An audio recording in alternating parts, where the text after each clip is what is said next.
अस्सलाम वालेकुम dear students. अभी हम थ्योरम नंबर 16.1 करेंगे।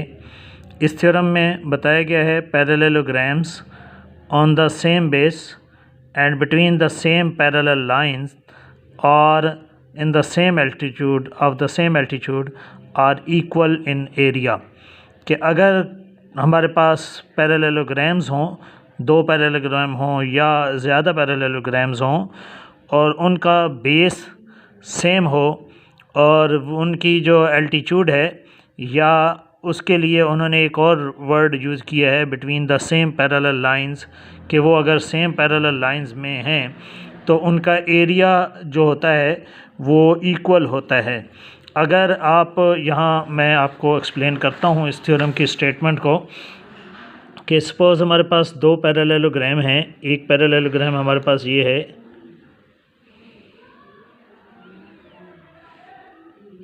और दूसरी पैरेललोग्राम हमारे पास कुछ इस तरह है। ये दूसरी पैरेललोग्राम है और ये दोनों पैरेललोग्राम, दोनों के बेस की लेंथ, अगर ये बेस हो सपोज़ ए बी, इसका बेस है, इसका भी बेस ए बी हो, बेस अगर दोनों का सेम हो और हाइट भी अगर दोनों की सेम हो।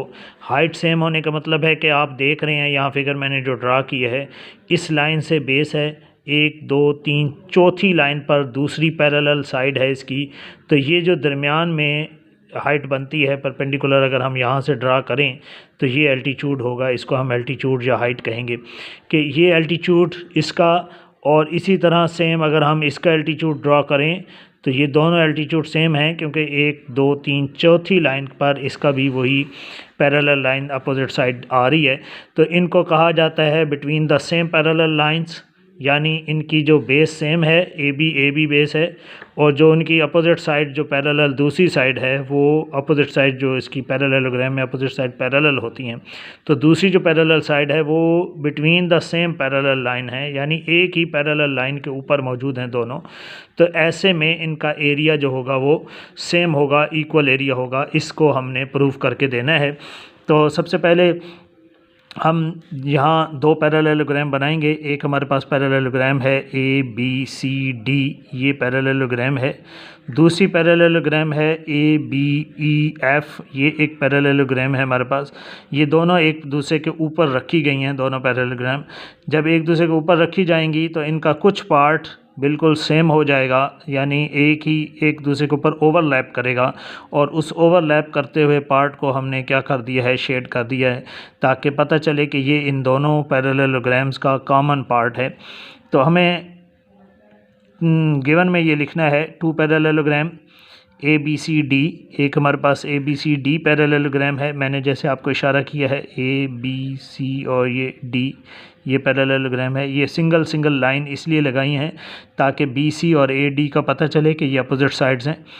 और फिर दूसरी पैरेललोग्राम का नाम है ए बी ई एफ, इस पर हमने डबल निशान लगाया है ताकि पता चले कि बी ई और ए एफ ये अपोजिट साइड्स हैं इस सेकंड पैरेललोग्राम की।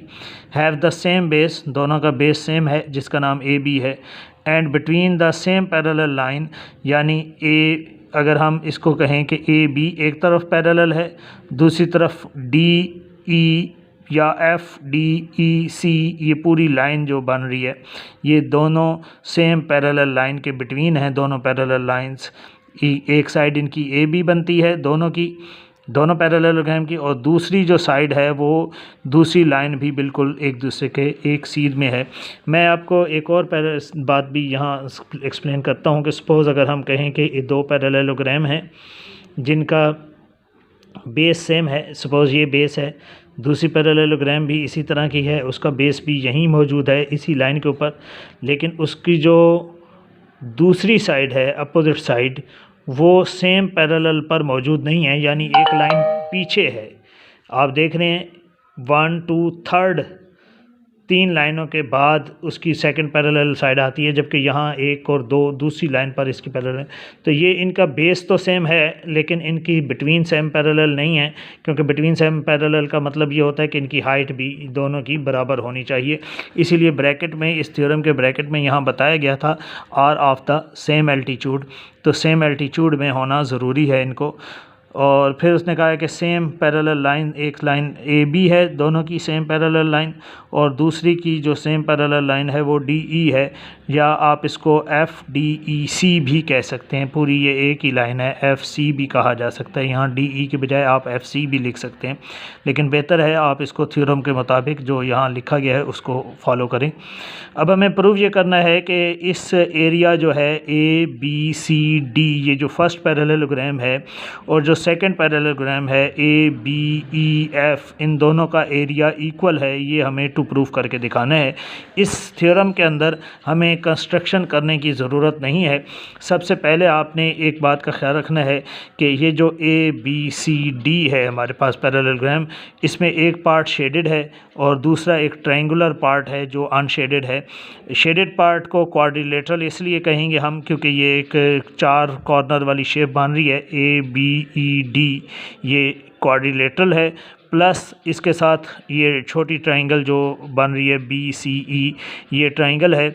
इन दोनों का एरिया सम अप होगा तो टोटल एरिया बनेगा A B C D, parallelogram का एरिया बनेगा। सेम इसी तरह दूसरी जो पैरेललोग्राम है ए बी ई एफ, इसमें भी 2 पार्ट हैं, एक शेडेड पार्ट है और एक उसका ट्रायंगुलर पार्ट है। शेडेड पार्ट जो है क्वाड्रिलेटरल शेप है, A B E D quadrilateral part है, प्लस साथ में ये जो ट्रायंगल है ए डी एफ, ये ट्रायंगल ऐड होगी तो टोटल एरिया बनेगा parallelogram A B E F का। तो इस लिहाज से अगर आप इसको देखें तो फर्स्ट स्टेटमेंट हमें ये देखनी है, लिखनी है कि area of a parallelogram A B C D equal है किसके, area of quadrilateral A B E D, plus उसके साथ छोटी जो वाइट कलर की शेडेड अनशेडेड ट्रायंगल नज़र आ रही है ए ट्रायंगल सी बी ई। यहाँ से मैं अगेन रिपीट करता हूँ, ट्रायंगल आप यहाँ से देख रहे हैं कि area of quadrilateral A B E D, ये शेडेड पार्ट, प्लस जो ट्रायंगल है उसका नाम सी बी ई उसने बताया है, ये छोटी ट्रायंगल, इन दोनों का ट्रायंगल का एरिया सम होगा तो तब इस ए पैरेललोग्राम के एरिया के इक्वल बनेगा, और इससे कहते हैं एडिशन एक्सियम, यानी 2 स्मॉल एरिया इकट्ठे होकर फुल एरिया के इक्वल बनते हैं। सेम इसी तरह दूसरा स्टेटमेंट भी हमें लिखना है कि area of a parallelogram A B E F, जो दूसरी पैरेललोग्राम है उसमें भी हम ऐसे ही लिखेंगे, शेडेड पार्ट का एरिया यानी क्वाड्रिलेटरल का एरिया। क्वाड्रिलेटरल हमारे पास वही है सेम जो हमने अभी पहले भी मेंशन किया है कि ए बी ई डी, ये जो पैरेललोग्राम है क्वाड्रिलेटरल है, plus area of triangle D A F, इन दोनों का एरिया ऐड होगा तो total area A B E F parallelogram के बराबर बन जाएगा। जबकि हमने यहाँ से अगर ऑब्ज़र्व किया जाए तो दोनों का जो क्वाड्रिलेटरल पार्ट है, इसका क्वाड्रिलेटरल पार्ट और क्वाड्रिलेटरल पार्ट दोनों का सेम है। जस्ट हमें ये प्रूफ करना है कि area of triangle C B E और area of triangle D A F, ये दोनों इक्वल हैं। इस बात को प्रूफ करने के लिए हमें दोनों ट्रायंगल के दरमियान में कोरेस्पोंडेंस लेनी है, और ट्रायंगल सी बी ई और डी ए एफ में कोरेस्पोंडेंस इस तरह हम लेंगे। आपने यहाँ इस पॉइंट पर बहुत एहतियात करनी है कि जब हम इनमें कोरेस्पोंडेंस ले रहे हैं तो कोरेस्पोंडेंस लेते हुए हमें सबसे पहला पॉइंट जो मेंशन करना है वो ये मेंशन करना है कि इस ट्रायंगल की जो साइड सी बी है, जिस पर हमने सिंगल निशान लगाया हुआ है, ऐसे सिंगल डैश का निशान लगाया है, ये इस पैरेललोग्राम की अपोजिट साइड जिसका नाम ए डी है उसके इक्वल है, कॉन्ग्रेंट है। सेम दूसरी पैरेललोग्राम क्योंकि हमारी ए बी ई एफ है तो ए बी ई एफ की जो डबल निशान हमने लगाया हुआ है बी ई, ये इस साइड के अपोजिट साइड के इक्वल है, ये कॉन्ग्रेंट है, ए एफ के कॉन्ग्रेंट है क्योंकि पैरेललोग्राम में अपोजिट साइड इक्वल होती हैं। और उसके अलावा ये जो एंगल है हमारा सी बी ई, ये एंगल, और ये जो एंगल है डी ए एफ एंगल, ये एंगल भी इक्वल हैं दोनों के। वजह यह है कि ये साइड बी सी पैरेलल है ए डी के, और जो बी ई साइड है वो अपनी पैरेललोग्राम के अपोजिट साइड यानी ए एफ के पैरेलल है, बिटवीन सेम पैरेलल होने की वजह से इन दोनों के एंगल भी कॉन्ग्रेंट हैं। तो इस पोस्टुलेट के मुताबिक अगर हम यहाँ मेंशन करें तो C B side D A के कॉन्ग्रेंट है। रीज़न लिखेंगे opposite sides of the parallelogram. B E side A F side के कॉन्ग्रेंट है, अपोजिट साइड्स ऑफ पैरेललोग्राम। और एंगल सी बी ई और angle D A F congruent हैं। क्यों? वजह उसकी ये है कि ये जो एंगल बन रहा है, ये वाला एंगल, ये बी सी और ए डी के पैरेलल साइड हैं, जबकि बी ई और ए एफ ये भी पैरेलल हैं। इन पैरेलल लाइंस के बिटवीन बनने वाला एंगल इस वजह से कॉन्ग्रेंट है। इस लिहाज से साइड एंगल साइड पोस्टुलेट के मुताबिक ये दोनों ट्रायंगल जिनमें हम कोरेस्पोंडेंस ले रहे थे वो दोनों ट्रायंगल्स कॉन्ग्रेंट होंगी। और आपको ये पता होना चाहिए कि ट्रायंगल अगर कॉन्ग्रेंट हैं तो उनका एरिया भी इक्वल होता है, क्योंकि कॉन्ग्रेंट ट्रायंगल्स का मतलब है कि दोनों सेम साइज़ की ट्रायंगल्स हैं, यानी दोनों ट्रायंगल्स का साइज़ बिल्कुल सेम है। इसलिए हम लिखेंगे area of triangle C B E और area of triangle D A F congruent है।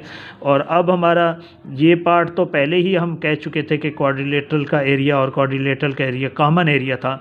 जब हमने ये प्रूफ कर दिया कि ये एरिया इस ट्रायंगल का और इस ट्रायंगल का भी इक्वल है, तो इसका मतलब ये हुआ कि area of parallelogram A B C D और area of parallelogram A B E F ये दोनों आपस में कॉन्ग्रेंट होंगे। उसकी रीज़न हम लिखेंगे from equation number 1, equation number 2 and equation number 3। Equation number 1 हमारी ये है, इक्वेशन नंबर 2 हमारी ये है, और इक्वेशन नंबर 3 जिसमें हमने दोनों ट्रायंगल्स को कॉन्ग्रेंट प्रूफ किया है। इस वजह से अब हम ये कह सकते हैं कि ये दोनों पैरेललोग्राम का एरिया इक्वल है। डियर स्टूडेंट्स, आप आई थिंक इस थ्योरम को अंडरस्टैंड कर चुके हैं। बहुत ही आसान सा थ्योरम है। आप इसको रिवाइज़ करें और अच्छी तरह से प्रैक्टिस करें। इंशाल्लाह आपको ये आसानी होगी इसको याद करने में। ओके, अल्लाह हाफिज़।